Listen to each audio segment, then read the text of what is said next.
olha só. Eu não queimo o cadarrão. Quer pegar meu cadarrão lá? Pode ir. Eu cansei já, né, de falar pra vocês que eu me puno muito, né? Eu recebo muito mais elogios do que críticas no meu trabalho, mas eu me puno muito porque eu sei onde eu erro. Eu sei que eu poderia melhorar infinitamente em 1000 aspectos. Em vários sentidos da vida, como pai, como professor, como aluno. E lamento às vezes o meu ímpeto, né, afastar às vezes do contato e da tranquilidade de conversar e de argumentar calmamente e de interagir, de poder falar, ah, cara, olha, eu acho que tu errou, que tu fez assim, que tu fez assado. E é uma pena, é erro meu, né? Erro meu. Então o Paulinho veio conversar comigo, falou que, né, unanimemente a turma acha que as questões da última prova, eu acho, né, não condiziam com a matéria. Então eu vou refazer essa avaliação, todos, né, têm o direito de fazer, vai ser numa aula de apoio para não macular o nosso curto tempo, certo? Por isso eu gostaria que vocês me passassem a matéria para que de novo eu possa... Otávio, a prova em questão era a prova de recuperação, não a prova de trimestre. Ah, é a prova de recuperação. Sim, do trimestre. Porque até essa prova a gente tinha, mas não tá, então vai ser a REC. Então nós vamos reeditar a REC. E o que nós vamos nos basear então para fazer a recuperação, né, do trimestre? O que eu vou me basear? Nas provas anteriores e no volume, vamos supor então, né, vamos dizer que é do volume 4 ao volume 6, mais ou menos, né, o segundo trimestre, certo? Né? Acho que é honesto dizer que o volume 4 ao volume 6 estava dentro, né? Não? 4 e 5? 4 e 5? Avaliações passadas em volume 4 e 5? O que caiu na recuperação? Foi só a resistência, é verdade. Era só resistência. Pois é, mas vamos fazer uma prova do conteúdo todo. Vamos dar uma chance de fazer uma prova com o conteúdo certinho, bonitinho. Embora eu tenha falado para vocês, acho que eu falei um dia antes que eu me dediquei à física C, né? Porque a física, eu já te falei há muito tempo, que a física é perigosa, né? Que é a física que nasceu agora, para ti as outras é meio revisão, tu percebe isso, né? Certo? Então vamos fazer todas as matérias, ó, volume 4 e volume 5, eu diria. Né? Ambos, volume 4 e volume 5, e questões das provas, mais provas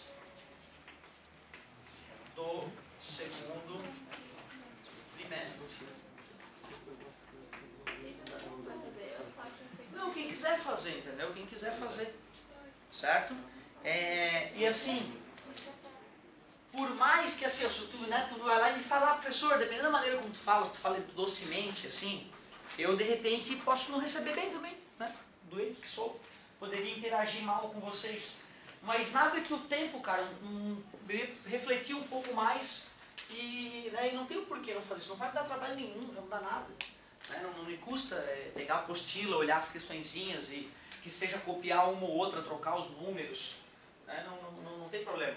E sempre que tu te sentir injustiçado com as questões, se tu argumentar, não tem problema. Eu, se eu tivesse tempo, eu ia pegar a prova, ia pegar as aulas do terceiro trimestre, tentar te mostrar que, que as questões estavam condizentes, que a gente fez questões com os raciocínios, né, muito parecidos. Mas acho que não tem por que fazer isso.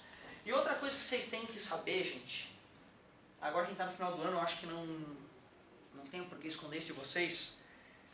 Uma coisa que uma vez eu me puni muito por ter falado isso no começo de um ano por terceirão e achei que eles abusaram disso demasiadamente.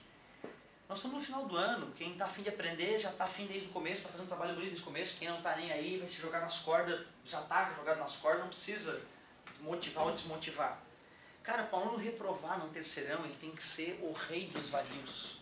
O rei dos vadios. Aconteceu só 2 casos na história de Santa Catarina, que é uma história curta de terceirão, porque era exemplar assim o negócio, entendeu? O cara não vinha. Ele não vinha pra aula, cara. Ele não estava na aula. Como é que eu vou aprovar um cara que não estava na aula? Tá entendendo? Um outro sujeito, quando vinha, estava dormindo. Né? E não é uma vez ou outra, era todas as aulas praticamente. Chegou uma hora que eu não falava mais com a Nilson. Eu falava, cara, vou deixar o cara dormir e vou lascar na pontuação. E esses pais estão processando o colégio, olha a dor de cabeça. Desde o ano passado, o processo ainda não finalizou. Né? Para tu ver que loucura que é o negócio. Imagina o pai é um criminoso, defendeu o filho, invadiu um mor, né, de defender o filho dele. Ele tá dizendo, não filho, ó, o fato de não ir para aula não tem problema. Tu é o meu amorzinho, eu vou te defender do mundo cruel. É isso que esse cretino desse pai está fazendo com esse jovem que podia ser um trabalhador honesto, guerreiro, que acorda todo dia de manhã e alimenta a família. E, ao que tudo indica, né, só se um alinhamento astrológico salvar esta alma perdida na selva de pedra. E às vezes o pai tem grana, né, cara? E o cara vive do pai, assim, e acha que né, não se importa com a tristeza, né? Que é um ser humano que não produz por conta própria algo. Uma hora bate uma depressão no cara que percebe que viveu às custas dos outros o resto da vida, que é triste. Eu te falo, né, cara? Eu me considero filhinho de papai, apesar de meus pais terem passado por problemas financeiros. Eu me culpo às vezes por não ter ido, né, minha carreira não ter ascendido mais ainda. Também tenho sempre a minha irmã como referência, né? E ser irmão de uma juíza federal não é fácil. No sentido de ela chegou tão foda na carreira, então tu vê, eu me culpo, eu não acho que eu sou um exemplo de sucesso, né? Embora, se eu for me comparar com os colegas da profissão, eu não tenho do que reclamar, eu ganho dignamente, sobrevivo dignamente, mas me culpo. E eu já te expliquei, né, cara, eu fui um cara raçudo, cara, eu era raçudo, como poucos de vocês aqui demonstram ser, mas temos alunos muito raçudos aí, dedicados. E mesmo assim, eu tive dificuldades e tenho dificuldades, cara. Eu fico pensando, né, cara, imagina os caras que não se dedicaram. Eu já comentei com vocês, até a galera uma vez ficou ofendida, que numa das falas na aula eu falei, né, dos meus colegas que eu olhava para eles na sala de aula, vi eles vadiando, nem aí fora do Brasil. E eles riam mesmo, eles achavam que aquilo não ia ter consequência na vida deles, né? E teve consequência, né?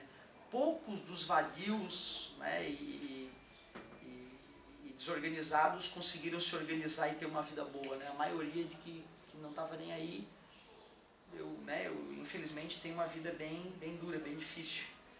E isso é delicado, eu não queria que acontecesse com vocês também, não tenho medo de ter mal acostumado vocês, né, cara? Uma coisa que eu já discuti com vocês também. E quando a coisa foge um pouco do padrão, a gente tende a se sentir desconfortável. Eu acho que eu sou o culpado, eu já falei isso para vocês, certo? Então eu vou tentar amenizar aí o meu erro, vou tentar ser bem honesto, certo? O máximo possível a isso, né? Eu não vou conseguir não errar. E se tu sentir que alguma questão não estava dentro do que está combinado, reclame, a gente vai corrigir, vai anular, como a gente sempre tentou fazer, certo? Tu tinha marcado uma prova nesse mesmo dia, mas tu disse que ia ser o mesmo conteúdo do trabalho. Só que... Sim. Aí agora tu marcou essa. Vai ficar qual das duas? Boa. Porque semana que vem a gente... Não é. E se eu botar então na outra apoio ainda, botar aqui no dia 15? Pode ser? Então, não sei. Pode ser? Não, é que assim, gente, ó, aí, cara, depois que a gente corrigir tudo bonitinho, eu vou falar com a Nilce, vou falar com o Maurício e vou corrigir isso no boletim, não tem problema nenhum. Aí, quando tu ganhar o teu último boletim, né, porque a reclamação é da REC do segundo, né? Quando não acabou o ano, eu tenho o direito de alterar isso, entendeu? Eu vou confessar, eu errei, Nilce, eu errei, desculpa, Maurício, pô, foi mal, vou mostrar a lista nova da relação das notas, pronto. Eles sempre me apoiaram e vão me apoiar de novo, tenho certeza. Certo, meus queridos? Então tá. Cara, que aula bonita, cara, que eu tenho pra te contar hoje. Só umas dedução bonita pra fazer. Sabe que eu não gosto de vomitar nada na tua frente, assim, sem explicação. E a aula começa mal, a aula da física 7D. O cara começa ali com uma fórmula do além. Né? Vamos fazer bonito isso aí. Experiência de Young. Eu acho que eu já comentei contigo, né, da experiência de Young. Ou não? Já ou não? Só que eu expliquei, né, que era a difração com interferência que gerava o resultado, né? Mas eu não matematizei, não fiz as contas, ou fiz? Eu só mostrei, né? A luz vem aqui, tem uma fonte de luz, a gente até representou, né, como se fosse água, né? As ondas na água, aí difratou aqui, difratou igualmente, então ficou duas fontes em fase. A gente já viu aquela história de fontes em fase, né? Interferência construtiva ou destrutiva. Lembra? Se eu tenho duas fontes, o que eu preciso para tu poder entender a aula de hoje? Se eu tenho duas fontes, fonte F1 e fonte F2, vibrando em fase. Se eu tenho um ponto A, que está a uma distância x1 da fonte 1 e uma distância x2 da fonte 2, basta eu ver quanto que a onda andou a mais de uma onda, de uma fonte em relação a outra, ΔX. O que seria esse ΔX? É o x1 menos o x2 em módulo. Ou seja, se aqui é 10 metros e aqui é 8 metros, eu sei que essa onda vai andar 2 metros a mais que a outra. Certo? Pega essa diferença e compara isso com metade do comprimento de onda. Se esse número for par, vai cortar o número par, vai dar para dividir por 2, né? Vai dar um número inteiro de lambda, né? Quando uma onda anda 1 lambda, 2 lambdas a mais que a outra, se elas estavam em fase, elas continuam em fase. Porque 1 lambda é um comprimento de onda, é uma repetição completa. Porém, se o número for um número ímpar, vai dar um número que é metade do comprimento de onda, né? Se uma onda andou meio comprimento de onda a mais que a outra, se elas estavam em fase, crista com crista, vale com vale, elas vão ficar em oposição de fase. E aí a interferência passa a ser destrutiva. Então tu vê. Eu lembro que eu demorei, cara, eu tive que estudar tarde em classe sozinho para entender essa fórmula matemática. Quando o professor comentou lá, eu achei uma coisa meio mediúnica, assim, sabe? Ah, o N é par, N par, interferência construtiva. N ímpar, interferência destrutiva. Eu quase pensei assim, é por isso que eu sempre gostei dos números pares. Entendeu? Uma coisa meio cabalística, assim. Eu aí em casa, eu entendi a matemática da coisa, né? Entendi. Nem todo mundo vai ser da engenharia, nem todo mundo é obrigado a ter esse tempo para gastar e digerir e entender do fundo do coração essa fórmula. Mas uma hora eu vou usar ela na aula de hoje, para grande dedução. Essa dedução, talvez, para quem vai para a área das exatas, vai cair lá numa das aulas lá, física 4, acho, física 5. O cara pode te pedir numa das questões, deduza a equação que prevê a posição das franjas na experiência de Young, da fenda dupla. Olha, imagina que coisa bonita. Então tá, revisãozinha, isso aqui foi revisão. Se fosse fontes em oposição de fase, alguém lembra o que muda? Sim, é o contrário. Parabéns, meu querido, obrigado pela participação. Cara, olha só que massa a matemática que nós vamos ter que usar para prever aonde que vai aparecer a franja. Lembra que no centro aparece uma franja bem forte, né? Em cima e embaixo uma franja escura. E em cima e embaixo outra franja clara, um pouquinho mais fraca. E assim por diante. Eu vou pegar, vou chamar essa distância aqui de D, Dzão, distância Dzão, e vamos pegar um ponto qualquer, vamos supor que eu quero analisar se nesse ponto aqui da parede, que está uma distância Y aqui para cima dessa linha central, tá vendo essa distância Y? Eu quero analisar se naquele ponto vai ter uma franja clara ou uma franja escura. Olha que ideia legal. Tinha uma fonte de luz aqui, né, monocromática e polarizada. Quando a luz difratou por esses tamanhinhos, por essas fendinhas que são nanométricas, se eu estiver usando luz vermelha, por exemplo, ou luz de uma cor qualquer, amarela ou verde, eu vou ter que fazer a fenda com um comprimento de onda adequado para que a luz difrate por ali. Quando essa luz difratar aqui e aqui, esses dois buraquinhos vão se comportar como duas fontes de luz coerentes, idênticas. Os campos elétrico-magnéticos se entrelaçam igualmente, oriundos tanto de um orifício quanto do outro.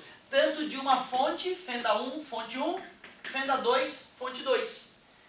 O que eu vou enxergar ali na parede vai ter a ver com a luz que veio da fonte 1 e a luz que veio da fonte 2. Certo? Se eu tiro uma pontilhada aqui, ó, vocês aceitam que essa distância é o quanto a onda oriunda da fenda 1 andou a mais do que a onda oriunda da fenda 2? Né? Porque até aqui elas tinham andado praticamente a mesma coisa, né? Certo? Mas essa distância é o ΔX, que uma onda andou a mais que a outra. Se eu chamo de Dzinho a distância entre essas fendas, e se eu digo que aquele ângulo ali é o ângulo θ, como é que fica fazer o seno de θ desse triângulo retângulo, meus amigos? Seno de θ é o cateto oposto sobre o cateto sobre a hipotenusa, desculpa, vou focar ali em vocês, fiz tangente, né? Te forcei. Sobre a hipotenusa. Tu vê, né, cara? Se tu bota no automático, isso é uma bobagem. Tá toda hora ligadaço. Tá dividindo, passou? Que legal, cara. Eu já achei uma maneira de calcular o quanto uma onda anda mais que a outra, ó. Só que nesse fenômeno, aquele ângulo ali não é agradável. Eu queria eliminar aquele ângulo da minha conta ali. Eu quero uma outra equação que me permita calcular o seno daquele ângulo θ. Tu aceitas, cara? A gente, por geometria, não seria difícil provar que se eu tirar uma linha aqui do centro até o ponto que eu estou estudando, não seria difícil provar que esse ângulo aqui também é um ângulo θ, ó, tal qual o outro. Essas linhas são perpendiculares uma à outra, né? Então, se o ângulo θ é com a vertical, para a linha que é perpendicular a essa pontilhada, né, o ângulo θ vai estar com a horizontal, certo? Olha para esse triângulo retângulo aqui, ó. Olha para esse triângulo retângulo. Quem é a tangente de θ? É o cateto oposto, y, sobre o cateto dzão. Tudo bem para vocês? Vocês lembram que para ângulos pequenos o seno e a tangente têm valores muito próximos? Né? A gente já usou essa passagem em outros momentos, eu acho, né? Dedução da profundidade aparente, a gente já usou esse detalhezinho, certo? Para ângulos pequenos, seno é aproximadamente igual a... Quando tu fizer esse experimento, que dá para usar 2 fios de cabelo no lugar das fendas e um laserzinho de 99 vermelhinho, tu vai ver no teu quarto que a franja luminosa só aparece num ângulo pequeno em relação ao experimento. Ou seja, tu não vai ver franja muito para cima nem muito para baixo. Portanto, encarar que esse ângulo é bem pequeno é honesto. Então, vocês devem aceitar que eu substitua o seno pela tangente, já que para ângulos pequenos eles são muito parecidos. Então, olha que bonito o resultado final. O meu ΔX ficou seno de θ vezes a distância entre as fendas. Isso é igual a n lambda sobre 2. Mas aí eu estava insatisfeito com o seno. Para ângulos pequenos, tangente e seno são próximos um do outro. Vou substituir. Y sobre dzão vezes dzinho é igual a n lambda sobre 2. Se eu quiser descobrir a altura de uma das franjas, é só isolar o y. Y é igual, o dzão passa multiplicando e o dzinho passa dividindo. Mas o que é o n mesmo? Se o n for par, a interferência é construtiva. Vai dar luz ou vai dar escuridão? Luz. E se o n for... A interferência é... E aí dá uma linha escura. O primeiro número par é o 0. É a interferência construtiva mais forte da franja central. Acima e abaixo as franjas serão escuras. O n delas vale 1. Acima e abaixo vai ter franja clara de novo. O n dessas franjas claras vale 2. A próxima franja escura, o n vale e assim por diante. Então eu consigo calcular a altura de qualquer franja, clara ou escura. O que eu preciso conhecer para descobrir aonde a franja se forma?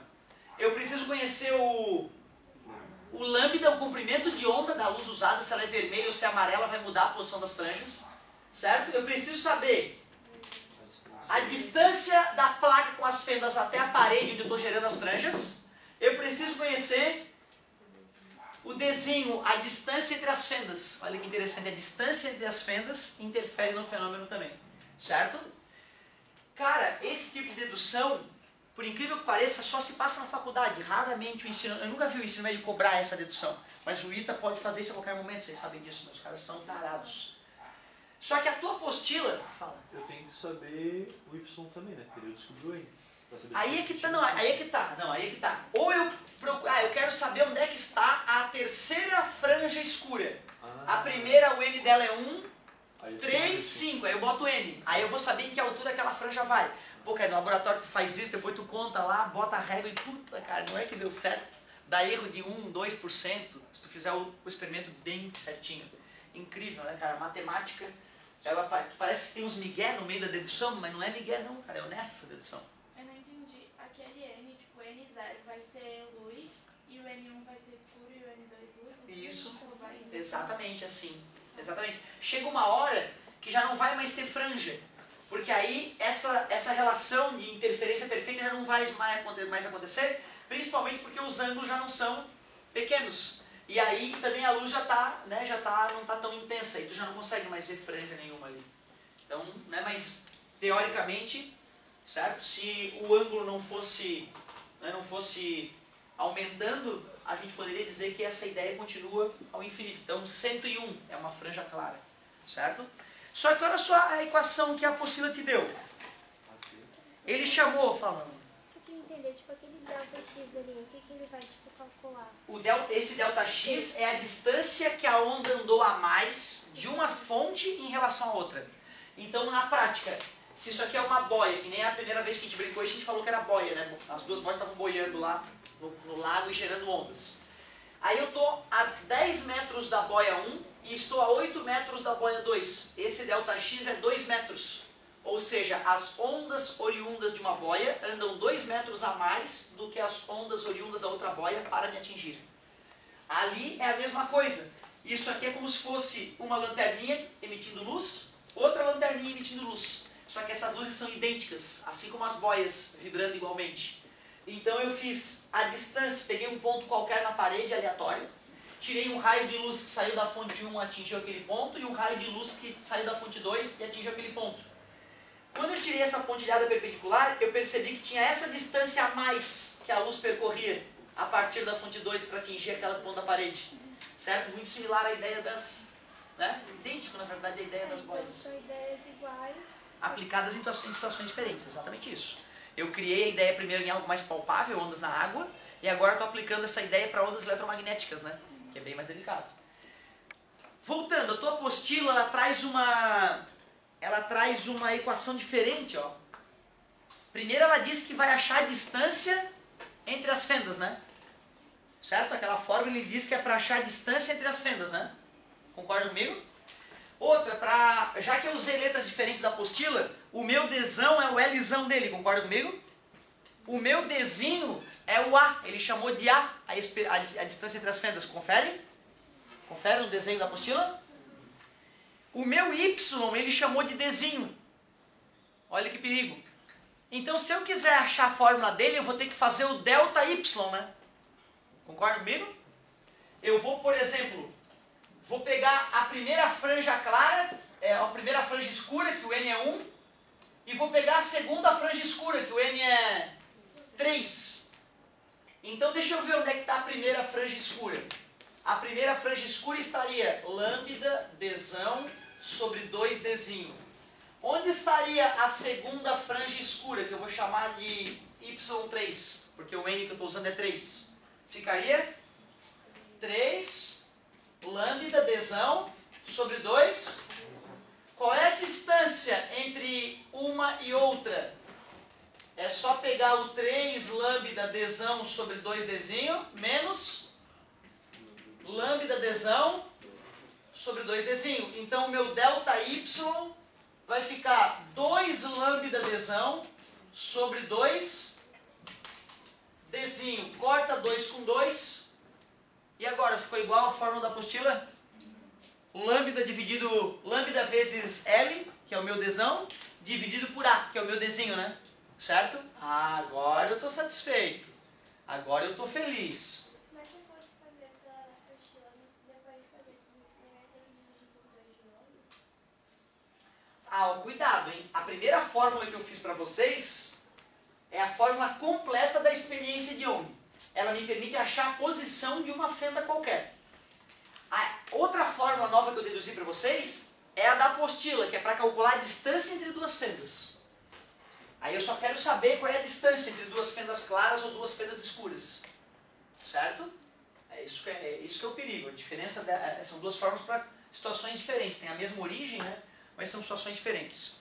Agora estou satisfeito. Agora que a gente fez essa dedução de alto nível aí, e, né, o que a gente vê em algumas faculdades a galera fazer, aí agora, pô, ficou com um nível um pouquinho acima da média. Tu vê, né? Ele comenta que quando a gente vê aquele colorido numa poça de óleo, sabe, água e tem óleo, aí tu vê tem uma coisa coloridinha, ele mostra que aquilo é interferência. A luz, quando o óleo se deposita, ficam várias camadas com milímetros de espessura de diferença. Quando a luz bate ali e reflete, vai acontecer de uma cor se separar da outra, ou gerar a outra por interferência e reflexão. Então a ideia é muito parecida com a experiência de Young. Como são várias camadas nanométricas de óleo, um raio de luz faz um caminho que tem uma pequena diferença em relação ao outro, gerando interferências construtivas e destrutivas. Se é a luz branca que está atingindo a poça com água e óleo, então essas interferências vão surgir cores que representam todo o arco-íris. Se tu estivesse iluminando a poça com água e óleo só com luz vermelha, tu veria interferência só na faixa do vermelho, certo? Então ele comenta isso na apostila, explica que o CD também, aquele colorido do CD, ele aparece, não é que nem a dispersão da luz no prisma. Lembra que a luz entrava no prisma, sofria desvio, sofria um segundo desvio, e como cada luz, cor de luz, tem uma velocidade diferente no meio material, cada uma sofria um desvio diferente e apareciam as cores do arco-íris. No CD é totalmente diferente.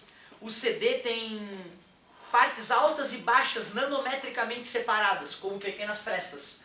A luz, então, caminha um pouquinho mais ao refletir num plano do que no outro, e aí as luzes refletidas ficaram defasadas uma da outra, geram interferências construtivas, destrutivas, e mais uma vez as cores do arco-íris aparecem no CD.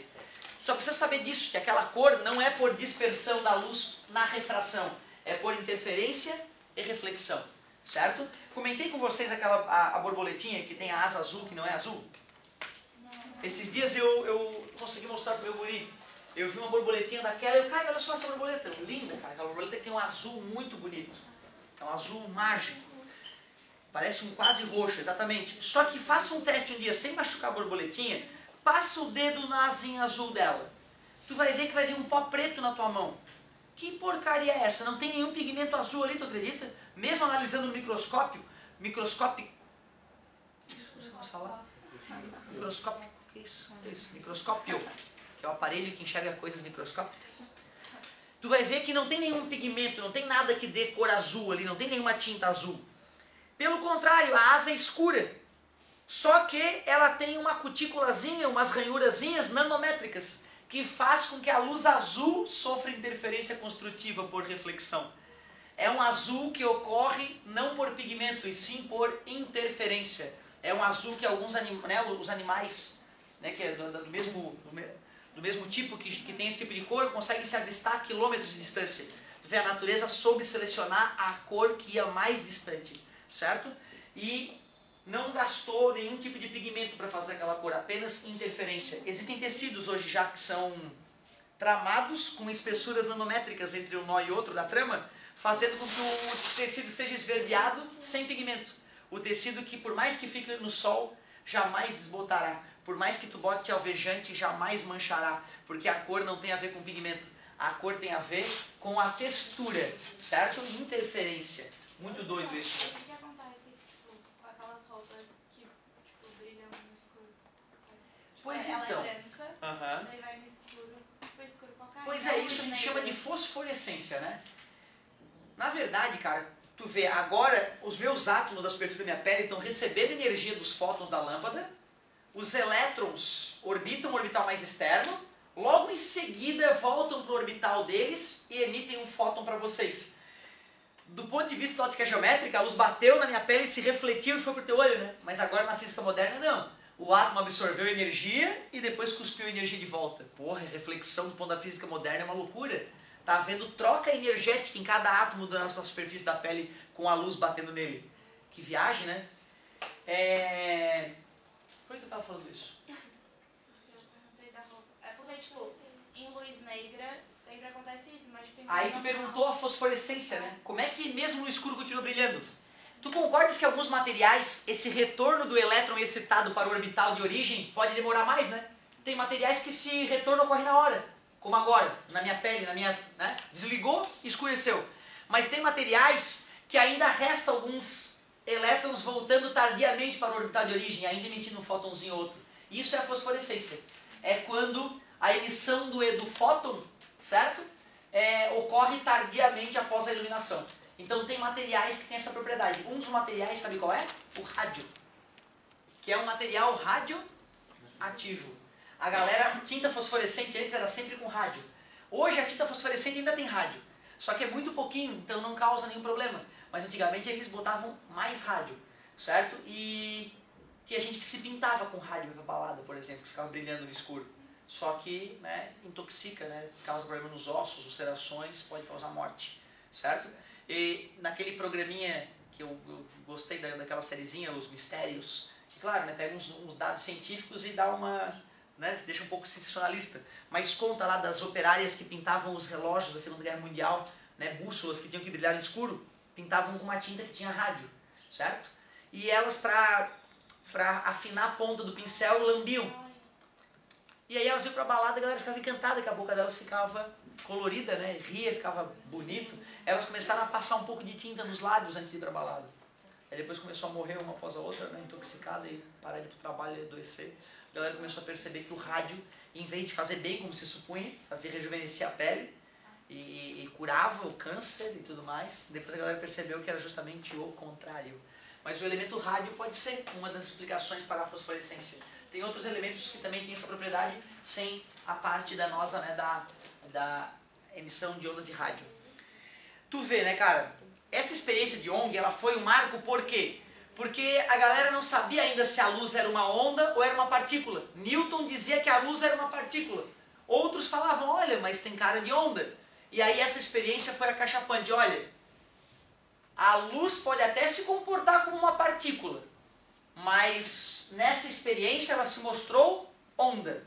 Então, a partir da experiência de Young, a gente aceitou o caráter ondulatório da luz. A luz é uma onda, mas também é partícula. Por isso que na física moderna nós diremos que a luz é uma coisa que apresenta uma dualidade. Ela apresenta um comportamento dual, tanto de onda quanto de partícula. Depois, de Broglie vai dizer que é verdade, os objetos todos podem ser considerados como uma onda. Até a cadeira se deslocando,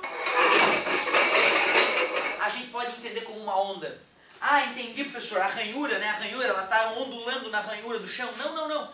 Mesmo quando eu jogo uma bolinha de ping-pong no ar, ela tem um comprimento de onda. Aí eu já vi, professor, a bolinha vem assim, né? Ondulando. Não, não é aquilo. Aquilo tem a ver com o atrito com o ar. É um comprimento de onda que tu jamais conseguiria perceber a olho nu. Mas ele teorizou que se a luz tem cara de partícula, mas também se comporta como onda, por que um objeto que é partícula, como uma cadeira, não pode se comportar como onda? No começo a galera achou que o de Broglie estava meio doido, e depois as confirmações começaram a aparecer.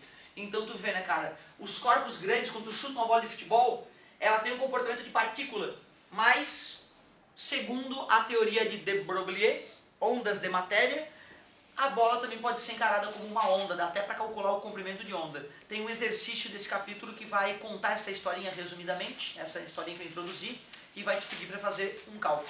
Um dos caras que atrasou o convencimento da comunidade científica para o fato de a luz ser ou ter um caráter também de onda, foi o Newton. O Newton, tu sabe, né, cara? Ele dizia, a galera falava amém.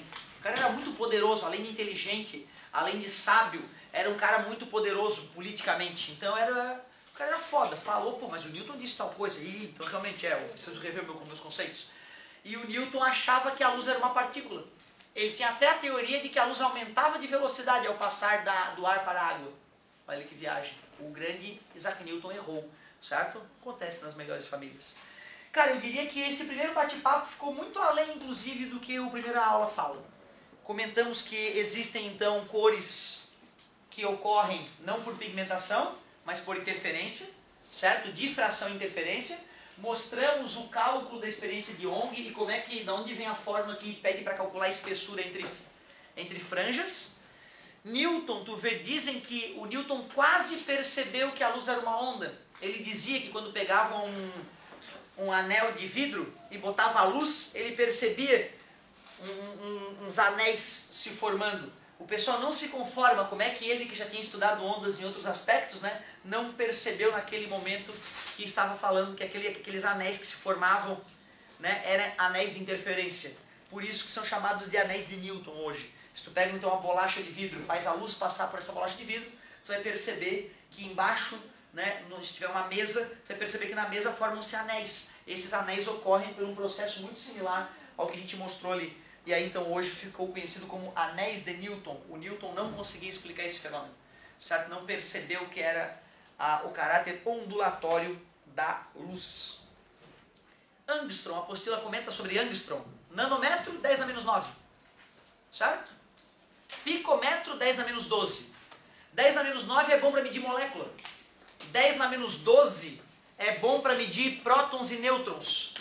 Então átomo, que é uma coisa entre molécula e prótons e nêutrons, não é legal nem usar nanômetro, nem picômetro. Aí um cientista falou, eu vou criar a minha então. Angstrom. Angstrom é 10 na menos 10 metros. É 1 metro dividido por o número 1 com 10 zeros atrás. Ou seja, uma grandeza que está entre o tamanho das moléculas e o tamanho dos prótons e nêutrons. Ou seja, é bom para medir distâncias atômicas, essa unidade Angstrom. Na segunda aula, continua falando disso, a segunda aula da Física 7D. Na segunda aula ele fala do histórico, né, de como é que os cientistas entendiam a luz, do Newton mostrando a luz se separando, a luz branca sofrendo dispersão no prisma, e mostrando que a luz branca mistura todas as cores, ele achando que eram partículas. Partículas, então, quando essas partículas coloridas estavam sacolejando todas juntas, sacolejando não porque ele não achava que sacolejavam, ele não sacava que era onda. Quando as partículas coloridas andavam juntas e batiam no olho humano, dava a sensação de branco. Quando a gente separava essas partículas coloridas é que a gente via as cores. Então Newton entendia que a luz era partícula. E tem resultados em laboratório que mostram que luz gera pressão, tu acredita? Se eu pego uma chapa metálica e jogo luz nessa chapa metálica, eu consigo perceber que essa luz, ao bater na chapa metálica, empurra ela. Como é que tu vai explicar isso? Uma onda não transporta matéria, né? Onda transporta apenas energia. Você tem uma rolha boiando na água, certo? E vem uma onda, se for onda de alto mar, não a onda do surfista, lembra, né? A rolha só sobe e desce, ela não é arrastada pela onda. Como explicar que uma placa metálica, ao receber luz, é empurrada pela luz? Poxa, nesse momento, quando a luz gera pressão, é o caráter corpuscular. Concordam comigo? Quando eu vejo um raio de luz batendo no espelho e sofrendo reflexão, é como uma bolinha, né? Que bate no chão e reflete. Inclusive com a mesma regrinha. Meu Deus, a reflexão da luz pode ser encarada como algo corpuscular. A refração, Newton tentou explicar a luz indo do ar para a água como se a luz fosse uma bolinha, mas ele falhou, certo? Aí então a refração da luz ela é melhor explicada se nós encararmos a luz como uma onda. Se a luz difrata, contorna obstáculos e interfere, aí não tem jeito, a gente tem que abraçar o caráter ondular. Pois então, como a luz tem experimentos que se comportam como se fosse uma partícula, que a gente chama de fóton, e tem experimentos que ela se comporta como se fosse uma onda, então os cientistas não conseguindo encaixar a luz nem numa definição nem noutra, ou seja, na verdade a natureza se mostrando mais fantástica do que a criatividade humana. Aí os físicos meio bravos falaram, então tá bom, é uma coisa dual, ela é ao mesmo tempo onda e partícula.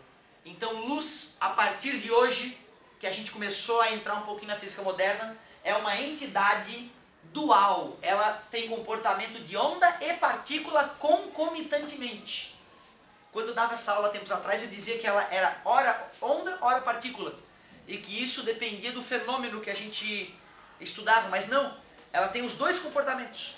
Mesmo quando ela está sofrendo difração, dá para detectar o fóton batendo ali. Dá para detectar o ponto onde o fóton bate, mostrando que ele tem uma característica de corpo.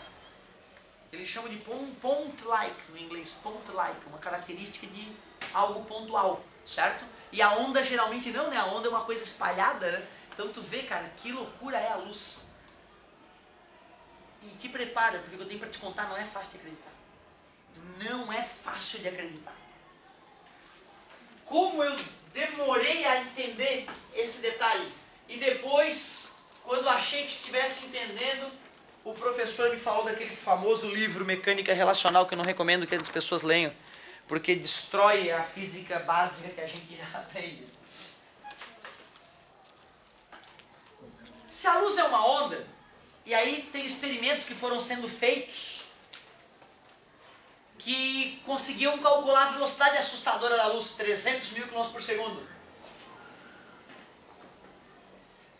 Então, que nem as ondas do mar. Se as ondas do mar estão se aproximando de mim a 5 metros por segundo, se eu corro em direção a elas a 2 metros por segundo, agora nós estamos nos aproximando a 7 metros por segundo. Tudo bem para ti? Se as ondas do mar se aproximam de mim a 5 metros por segundo, eu fico com medo e corro, fujo delas a 2 metros por segundo, agora elas só se aproximam de mim a... Meu Deus, velocidade relativa que o mestre Galileu Galilei nos ensinou. Não é óbvio isso, cara? Radar, passa o carro da polícia. 100 por hora. O policial vai verificar a velocidade do amigo. 100 por hora, pô, policial honesto, andando na velocidade. Pega carona com o policial amigo. Tá 100 por hora na rodovia, ele levou o radar. Aí tem carros vindo na contramão. Aí ele, uma Ferrari, deixa eu ver. E aí o radar acusa 300 km por hora. Se o carro da polícia estava a 100, quanto que ele tem que supor que a Ferrari vinha no sentido oposto? 200. Olha como vocês têm velocidade relativa boa já na mente. Se a polícia está ali, a paisana, passa a 100 por hora. Certo? E o carro, a Ferrari, ultrapassa o policial a 200 por hora, o policial com o radar mede a velocidade do carro. Quanto que o radar vai ler? Só 100, né? E o policial, ao ver o velocímetro dele, deve concluir: pô, o safado está a 200 por hora, vou avisar os meus colegas lá na frente. Tudo bem? Tranquilo? Eu também talvez estivesse a 200 com a minha Ferrari, porra, paguei essa grana toda, né? Não tem ninguém, não vou matar ninguém. Ah, só um pouquinho, é só um duzentinho para valer a pena, né, os milhões investidos. Só estou me desculpando por ter xingado o dono da Ferrari. Isso ele merece, né? Agora o seguinte, e se eu disser para vocês que a luz não é assim? E se eu disser para vocês que se a luz te ultrapassa e tu está parado, ela tem a velocidade de 300 mil km por segundo. Mas se tu está na metade da velocidade da luz e ela te ultrapassa, ela continua se afastando de ti na velocidade original. Eu não aceito isso, cara. Eu não aceito isso. É uma doença mental, não pode. Isso viola a ideia básica da velocidade relativa. Se eu estou indo para lá a 150 mil metros por segundo e a luz vem de lá a 300 mil metros por segundo, 300 milhões de metros por segundo, em relação a vocês, em vez de eu e ela estarmos nos aproximando com 450 mil quilômetros por segundo, ela só se aproxima de mim assim como se aproxima de vocês. Não dá para acreditar nisso, cara. É a mesma coisa que dizer que vocês estão parados, eu estou a 100 por hora para lá, aí vem um carro a 300 por hora, se ele bate em vocês e bate em mim, é a mesma velocidade relativa. Não faz sentido. Mas a luz tem alguns experimentos que dão esse indicativo de que a luz tenha sempre a mesma velocidade. Não importa quem é que mede ela. Não importa se eu estou correndo atrás dela, se eu estou parado, se eu estou indo de contra ela. Quando eu meço a velocidade da luz, dá sempre o mesmo resultado. É revoltante. Um dos experimentos que eles fizeram era medir a velocidade da luz que chega do Sol quando a Terra se aproxima do Sol e medir a velocidade da luz que chega do Sol e ilumina a Terra quando a Terra se afasta do Sol. Como o Sol e Terra têm velocidades relativas de 100 mil km por hora, que apesar de ser uma velocidade pequena comparada com a da luz, deveria dar uma diferença na leitura, né? Para mais e para menos, e não dá. Que porcaria. Gente, tu podes não acreditar nisso, como eu às vezes fico desconfiado, principalmente depois que eu li um livro chamado Mecânica Relacional, que vocês não podem ler, está de graça na internet, mas vocês não podem ler esse livro. Esse livro, apesar de nos primeiros capítulos não ter matemática nenhuma, né? É um livro fantástico, escrito por um físico formado na USP, que hoje trabalha na Motorola. Mecânica relacional. É um show de história e de física. Esse livro grátis para baixar na internet. Não é bem visto no mundo acadêmico, mas é muito bom o livro, cara. É muito bom, é muito, muito fantástico. Então assim, ó. Vamos fingir que a gente acredita nessa ideia absurda de que a luz tem sempre a mesma... Esse é um dos postulados da teoria da relatividade. A luz tem sempre a mesma velocidade medida de qualquer referencial. Então tu vê, se isso um dia se mostrar falho, acabou a relatividade. Aí Einstein é um bosta. Não, mentira, né? O Einstein, mesmo que a teoria da relatividade não fosse confirmada em algum momento, ela tem sido, continuaria um trabalho técnico incrível, porque as ideias do Einstein resolveram problemas técnicos insolúveis. Se hoje nós temos TV via satélite, se a gente chegou à Lua, o Einstein tem o dedo dele nisso, mesmo que em algum momento a teoria da relatividade se mostre falha. E é o que tudo indica, em algum momento ela vai falhar. Certo? Mas qual é o primeiro postulado então? Aliás, o segundo postulado da teoria da relatividade. A velocidade da luz é sempre a medida de qualquer referencial. Não importa se estás parado ou se estás andando. Média velocidade da luz. Ela sempre vai ter 300 mil km por segundo. 300 milhões de metros por segundo. O famoso 3 vezes 10 na 8. Que a gente já usa na ótica a tempo, tudo bem? Primeiro postulado da teoria da relatividade especial. As leis da natureza são as mesmas para todos os observadores. Não é porque eu estou andando e tu está parado que as leis da natureza vão ser diferentes.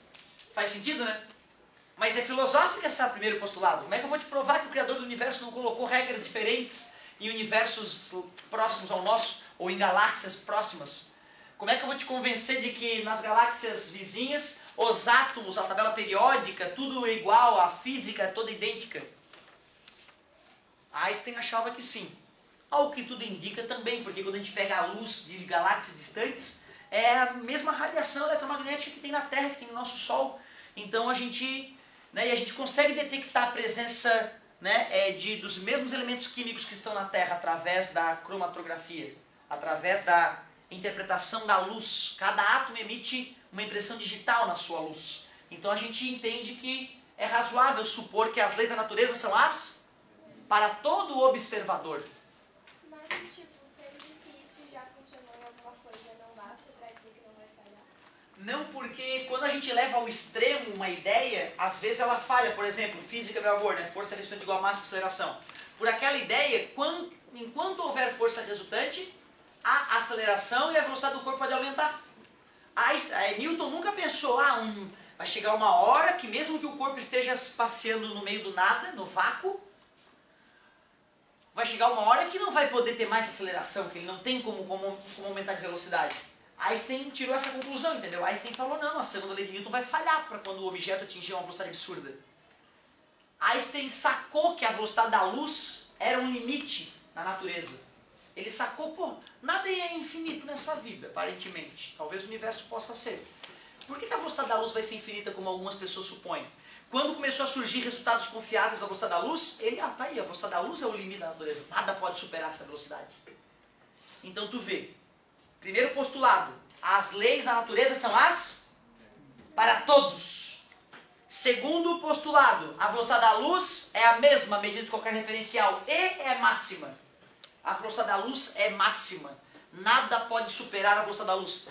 Cuidado, galera. Nada que tenha massa, tá, gente? Informação pode superar a velocidade da luz. Isso é uma coisa que eu também fiquei sabendo há relativamente pouco tempo. Certo? Só para te mostrar que informação pode superar a velocidade da luz. Imagine a guilhotina. Lembra da ideia da guilhotina? Se eu tenho uma guilhotina e faço ela cair, aquele ponto de contato entre a lâmina e o batente, onde vai o pescocinho, vai se deslocar para a esquerda, né, à medida que a guilhotina cai, né? Tu aceita que quanto mais rápido a guilhotina cair, mais rápido aquele ponto vai para a esquerda? Mas tu aceita que o ângulo da lâmina da guilhotina com a madeira também influencia? Se o ângulo for menorzinho, o ponto anda mais rápido. Se o ângulo for maiorzão, o ponto anda mais lentamente. Eu posso escolher um ângulo bem pequeno, bem próximo de zero, e uma velocidade de queda da guilhotina que não está próximo da velocidade da luz, uma velocidade real da guilhotina, e nós veríamos aquele ponto indo para a esquerda numa velocidade maior que a da luz. Aquele ponto ele não existe fisicamente, né? Ele é só intersecção visual entre dois objetos, né? Então aquele ponto não tem massa, ele só é uma informação. A informação de onde está a intersecção entre a lâmina e a madeira. Tu vê, aquilo pode superar a velocidade da luz. Eu não sabia disso há pouco tempo atrás. Que questão legal de tu cutucar, né, os alunos, né? Porque se até os professores podem ter essa dúvida, tu imagina a galera que está começando a aprender, né? Então, que legal, a velocidade da luz é o limite técnico, só que para objetos que têm massa, certo? Um objeto que não tem massa, um objeto que só transfere informação, esse objeto é plausível que ele supere a velocidade da luz, esse objeto fictício, na verdade, né? Cara, se tu acreditar nos dois postulados, eu vou te provar agora algo acachapante. O tempo passa diferente para objetos parados e para objetos em movimento. E não tem como negar. Dá uma olhada. Famoso experimento. Pega um vagão. Eu fazia com nave alienígena, a galera não acredita em mim, então eu vou fazer com vagão. Tem um vagão de trem aqui, ó, e tem um vidro blindex aqui nesse vagão.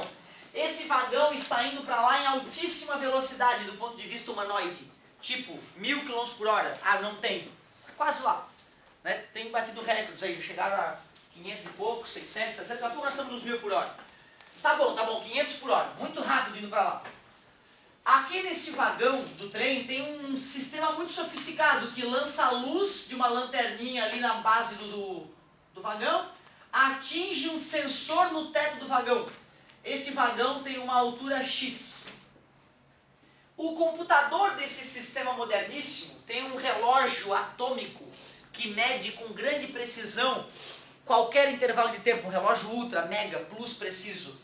Tu aceitas, né, que o relógio tem que ser muito ninja, né, para calcular o tempo que a luz vai demorar para sair do chão e bater no teto, já que ela anda 300.000 quilômetros em um segundo. O relógio vai nos indicar quanto tempo vai demorar. Vamos chamar de delta T0. Zero porque eu medi esse tempo parado, dentro do vagão. Parado para a lanterna, parado para o detector, parado para o vagão, porque o vagão está se movendo. Mas está se movendo para nós, que estamos aqui de fora, vendo o vagão passar.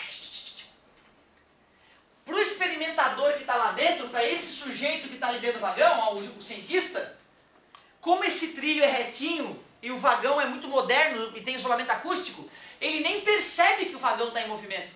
Não vai fazer curva, ele não vai balançar lá dentro do vagão. O vagão é foda, cara. Por mais que, né, eu esteja forçando a barra no sentido da tecnologia, né? Não tem nada de absurdo nesse experimento. É um experimento plausível. Só que nós que estamos parados diante do vagão, o experimento começou com a luz saindo ali. Quando a luz estiver chegando no teto do vagão para ser detectada pelo sensorzinho, nós veríamos que o vagão já avançou uma certa distância para frente, né? Certo? Podemos chamar essa distância de Y, por exemplo. Ou, já que está acostumado que o Y seja na vertical e o X na horizontal, para ninguém ficar chateado. Vocês concordam que para o cientista a trajetória da luz foi essa, né? Certo? Porém, para nós observadores externos, a trajetória da luz foi aquela, né? Já que a luz estava subindo enquanto o vagão ia para frente, vai ter uma inclinação no raio de luz para nós. Porque as partículas de luz sobem enquanto avançam. Concorda comigo? Não tem sacanagem nisso, cara. Eu estou sendo super honesto contigo. Eu não estou te sacaneando. E se tem uma coisa honesta que dá para provar com bloquinhos de madeira, é o Teorema de Pitágoras, né? Que no triângulo retângulo, o quadrado da hipotenusa é igual à soma dos quadrados. Se eu chamar essa distância aqui de Dzão, eu acho que todos aceitam que Dzão ao quadrado é Y ao quadrado mais X ao quadrado.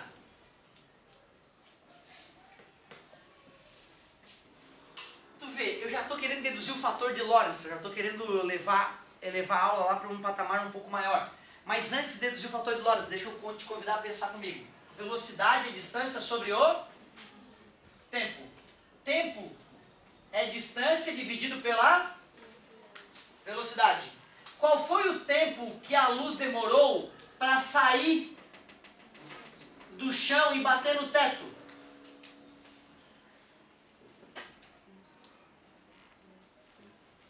Usando as letrinhas. Ah, tá, desculpa. A velocidade da luz nós vamos chamar de C. certo? Nós vamos chamar de C, em homenagem ao próprio Einstein, que chamava de celeritas as partículas de luz que hoje chamamos fótons. Einstein chamava de celeritas, por isso que a gente chama de C, a velocidadezinha da luz. Melhor. A velocidade da luz para o cientista é a distância que a luz andou dividido pelo tempo que ele mediu, que a gente chamou de ΔT, 0. Para nós que estamos vendo a luz andar essa distância dzão, concorda comigo? A luz tem que dar a mesma velocidade, né, de acordo com o segundo postulado da teoria da relatividade, né? Só que a distância é dzão. E nós aqui de fora temos um relógio conectado ao experimento que vai ligar na hora que a luz foi emitida e vai pausar na hora que a luz que atingiu o sensor. Só que esse relógio está com a gente, não está lá dentro da nave. Esse segundo relógio está aqui no nosso pulso de fora. A luz foi disparada, a luz chegou. Só que não fui eu, Otávio, que apertei no botão, né? Não fui eu, porque, meu Deus, né? O delay humano aí, nesse caso, é destruir o experimento, né? É tudo eletronicamente controlado. Vamos chamar de ΔT o tempo que nós medimos. Se a velocidade da luz é igual para o cientista e para nós que estamos fora, vocês devem concordar que Y dividido por ΔT0 é igual a dzão dividido por ΔT. Mas como D é nitidamente maior ou menor que Y? Maior que Y, a única coisa que eu posso concluir para essa igualdade ser verdadeira é que o ΔT que nós medimos de fora é maior que o ΔT que o cientista mediu ali dentro. Então, se o cientista mede ali dentro do vagão 2 microsegundos, nós aqui fora eu medi 2, alguma coisa microsegundos. Pensa que é o detalhe, que merda é essa? Nós ligamos e desligamos o cronômetro na mesma hora. Tanto o cientista quanto nós ligamos o cronômetro na hora que a luz saiu e desligamos o cronômetro na hora que a luz chegou. Então os relógios deveriam medir a mesma porcaria. Mas se a velocidade da luz é igual, não é assim. O pior, cara, é que tem experimentos que confirmam. Agora tem satélites orbitando a Terra. Aqueles, por exemplo, que emitem as ondas de rádio, as ondas de micro-ondas que a tua anteninha capta e tu vê os teus programas prediletos. Esses satélites têm relógio no interior dele. Esse satélite está a 50 mil km por hora. O teu receptor tem um relógio dentro dele para poder medir a frequência das ondas que ele recebe. O relógio do teu receptor passa um tempo mais lentamente, ou seja, ele mede um tempo maior do que o tempo do relógio do satélite. Se o Einstein não tivesse feito essa previsão e nós não soubéssemos regular esses relógios, não existiria TV via satélite. De certa forma, a TV via satélite é uma prova de que a dilatação temporal existe. Dilatação temporal porque nós medimos um tempo maior. Dilatação. Porque depois nós vamos ver que se nós fôssemos medir o tamanho do vagão aqui de fora, comparado com o tamanho do vagão lá dentro, nós enxergaríamos o vagão menor do que ele é. Porque nós estamos de fora. As coisas encolhem quando a velocidade delas aumenta. Fisicamente as coisas ficam menores quando a velocidade delas aumenta. Isso a gente chama de contração do espaço. E o pior, mais uma consequência do que eu estou te mostrando. A massa dos objetos aumenta quanto mais rápido eles estão. A massa de um elétron, que é, eu falava para vocês que era vezes 10 na menos 31. 9 ponto alguma coisa vezes 10 na menos 31. A massa de um elétron pode tender ao infinito. Ele pode pesar mais que uma galáxia quando ele começa a atingir velocidades próximas da luz. Não dá para acreditar nisso, né, cara? Isso é uma doença mental. Mas o problema é que tem muitos problemas técnicos que antes não tinham solução e que depois dessas sacadas do Einstein foram resolvidos. Vamos aprender a calcular a diferença de tempo para quem está dentro da nave e para quem está fora da nave? Eu digo nave, né, cara? Porque para esse efeito ser grande, eu tenho que andar em velocidades de 60, 80, 99% a da luz. Ou seja, o vagão do trem a 500 km por hora não é nada. Por isso que no mundo do nosso dia a dia a gente não percebe a cadeira encolhendo e ficando mais massiva quando se desloca. A cadeira continua sendo a mesma cadeira. É porque essa velocidade que ela se deslocou é baixíssima. Esses efeitos só se mostram poderosos para velocidades próximas da velocidade da Pitágoras, cara. É o que eu vou usar para deduzir a equação. Pitágoras, de novo, dá para acreditar? Espera aí. O que é tempo? Tempo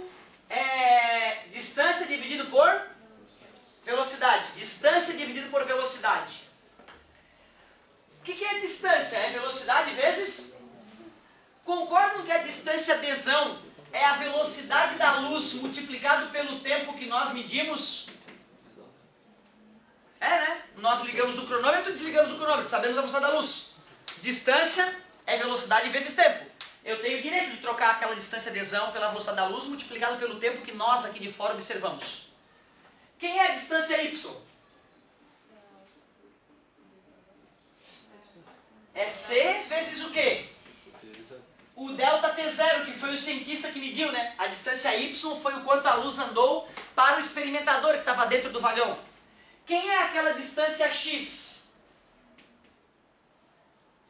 O vagão se movia com a velocidade v. Quem que estava observando o vagão se mover? O experimentador lá dentro ou nós aqui de fora? Nós, o experimentador, se bobear, né? Se ele se distrair, ele nem percebe que o vagão está se movendo. Então vocês aceitam que essa distância x é a velocidade do vagão vezes o tempo que nós medimos? V vezes delta t ao quadrado. Pois não. Não pode ser só, tipo, delta t, porque foi no tempo. Tipo, Poderia ser tempo. Foi só o tempo. Isso, foi um tempo, né? É que quando a gente mede um tempo, a gente geralmente está com um cronômetro zerado. Mas todo o tempo que a gente mediu foi uma mudança de tempo, né? Porque o tempo não para de fluir, né? Mas eu concordo contigo, é frescura. Eu poderia, em vez de escrever delta t, só t. Certo? Eu concordo contigo. Aquele delta ali, eu já vou tirar ele, inclusive. Já vou tirar ele. Mas é porque senão começar a... Isso, garoto. Parabéns. A gente discute isso, né? O delta t é igual a t quando o t0 é zero. Certo? E a gente geralmente faz que o t0 seja zero. Por isso eu vou aceitar o teu convite. Eu vou tirar o delta já já. Qual era o nosso objetivo? Era calcular quanto tempo se passou aqui fora comparado com o tempo que o cientista mediu lá dentro, né? Então eu vou ter que isolar o ΔT. Mais passar para lá, ou melhor, mais passar para cá menos. Ficaria C vezes ΔT, ambos ao quadrado, já fiz a distributiva, menos V vezes ΔT ao quadrado é igual a C ao quadrado vezes ΔT0 ao quadrado. Colocando ΔT em evidência, fica C ao quadrado menos V ao quadrado, que multiplica ΔT ao quadrado, é C ao quadrado vezes ΔT0 ao quadrado. Está multiplicando, passou? O tempo medido de fora da nave é ao quadrado, é igual C ao quadrado vezes ΔT0 ao quadrado, que divide C ao quadrado menos V ao quadrado. Posso extrair a raiz quadrada em ambos os lados? Vocês me deixam? ΔT ao quadrado tira a raiz quadrada, sobra só ΔT, né? Esse cara também, né? Vou extrair a raiz quadrada, vai ficar só ΔT0. Porém, esses caras eu não vou poder extrair da raiz quadrada. O Czinho eu posso, né? Mas o denominador não, né? Certo? Deixa eu ir pro lado de lá, porque eu quero escrever aquilo bem grandão para tu não achar que eu tô te enrolando nessa parte final. Meu Deus, a galera de casa talvez fique sem essa parte final, mas falta só o algebrismo, tá, galera? Como é que é? Aquelas contagens pode saber onde foi originado o C quadrado menos V quadrado. C ao quadrado menos V ao quadrado. Eu vou melhorar, né? Vou melhorar aquilo ali, né? Certo?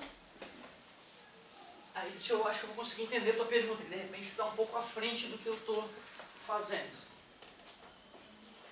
Afinal, né? Às vezes o cara tá, parece distraído, mas pode estar pensando anos-luz à frente. ΔT é igual a ΔT0, raiz quadrada de C ao quadrado, que divide C ao quadrado menos V ao quadrado, certo? Para essa coisa ficar bonita, eu vou dividir numerador e denominador por C ao quadrado. Eu tenho o direito de pegar uma fração e dividir numerador e denominador, né? Pelo mesmo número, né? Simplificação de fração. O tempo medido de fora de uma nave é o tempo do referencial inercial, que a gente chama, que multiplica a raiz de 1 sobre C ao quadrado sobre C ao quadrado de 1, né? C ao quadrado dividido por C ao quadrado vai dar 1 também, menos V ao quadrado sobre C ao quadrado. Que se eu quisesse eu poderia colocar V sobre C tudo ao quadrado. Para a equação não ficar assim chata, feia, nós vamos chamar esse número de fator de Lorentz. Nós vamos chamar esse número feio aqui, ó, de fator de Lorentz. Por que é fator de Lorentz? matemática da teoria do Einstein. Tu vê, o Einstein, ele não era muito habilidoso matematicamente. E aí, então, ele conversava com amigos que eram mais habilidosos matematicamente para eles fazerem as contas das ideias dele, certo? Fator de Lorentz. Esse fator de Lorentz, quando a velocidade V do vagão é zero, vamos ver quanto é que dá o fator de Lorentz? Bota zero ali. Dá zero, 1 dividido por 1, 1 raiz de 1, 1. Se o fator de Lorentz é 1, o tempo medido fora e o tempo medido dentro da nave dá igual. Concorda comigo? Mas vamos botar a velocidade da luz ali? Vamos botar a velocidade da luz ali? Bota C ali. C dividido por C. 1 ao quadrado. 1 menos 1. 1 dividido para 0. 1 dividido para 0. Infinito. Isso significa que se um corpo atingisse a velocidade da luz, se fosse possível, 1 segundo passado para aquele cara que está na velocidade da luz, jamais veríamos ele, porque passaria um tempo infinito para quem não está na velocidade da luz. Assustador, né? Lembra daquela ideia de eu ir até a próxima Centauri e voltar? Demoraria 9 anos, né? Para vocês, para mim demoraria poucos segundos. O relógio de quem está fora de uma nave em alta velocidade conta a passagem do tempo de uma forma muito diferente. E o legal é que o corpo humano funciona de acordo com esse tempo. Só que aí tem um problema. O que é tempo para ti? Tempo para ti é um relógio de Deus que mede a passagem de maneira sempre perfeita e nunca atrasa nem adianta, que é o tempo filosófico da maioria das pessoas, né? Se esse tempo é o teu tempo, então tu podes entender, de acordo com Einstein, que objetos que atingem alta velocidade envelhecem mais devagar. Mas Einstein descobriu o que é o tempo de Deus. Einstein descobriu que o tempo de Deus não se mantém constante para objetos em alta e baixa velocidade. Portanto, a interpretação einsteiniana para os objetos envelhecerem mais lentamente é que o tempo passa mais devagar para quem está em alta velocidade. Certo? Interessante, né? Então tu vê, na verdade a gente pode entender que Einstein fala que tempo é uma coisa diferente do tempo que as pessoas julgam existir. As pessoas julgam que existe um relógio cósmico que mede a passagem do tempo e que 1 segundo vai representar a mesma quantidade de tempo em qualquer referencial. Isso é falho, isso é falso, tem experimentos que mostram isso muito claramente. Agora olha que bonito que vai ficar o resto dos cálculos. Quer calcular a dilatação do tempo? Pega o tempo medido do referencial inercial e multiplica pelo fator de Lorentz. Quer calcular a massa? Vamos tirar essa porcaria desse tratado de uma vez.